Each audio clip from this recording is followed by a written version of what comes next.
something so beautiful. Yeah. So, gentlemen, I'd like us to look at this issue of housing levy. Before we go deep into it, I'd like us to take a look at this particular story where employers will fail to remit the controversial housing levy deductions will be hit with a penalty equal to 3% of the unpaid amount every month if a bill before Parliament is approved. The Affordable Housing Bill 2023, which is introduced by the Kenya Kwanza administration, seeks to regularize the fines under the housing levy, despite the High Court having ruled the tax unconstitutional.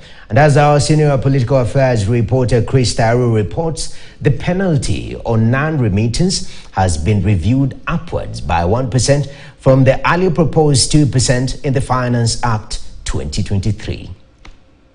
A week after the High Court in Nairobi declared the housing levy contained in the Finance Act 2023 unconstitutional, the Kenya Kwanza administration seemed to be unrelenting in ensuring that Kenyans contribute directly to the affordable housing project.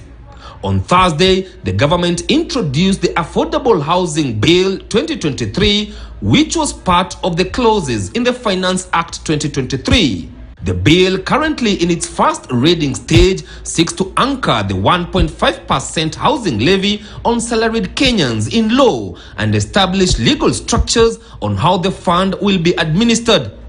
The bill, tabled by National Assembly Majority Leader Kimani Ichung'wah, stipulates that employers are required to remit 1.5% housing levy deducted from employees to the government in 9 days to fund the affordable housing scheme.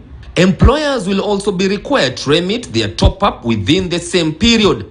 A week ago, the High Court said that the levy was unconstitutional and vague, and that there was no law allowing the Kenya Revenue Authority to collect it.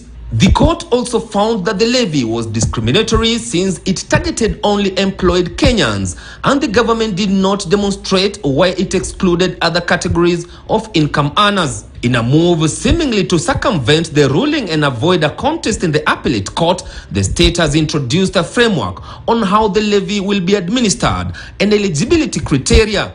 The bill is expected to be debated by members of the National Assembly when they resume from recess in February next year. It's only this week that the same administration sought to anchor in law the positions of Chief Administrative Secretaries, CAS, despite the High Court having declared the positions as unconstitutional. The court is set to hear the matter early next month. Chris Tairo, KTN News, Nairobi. All right. So there is Matters Affordable Housing Bill, and even as that particular story was playing, my panelists here, they were still in the ethics issue. This one has been done. It's a hot issue.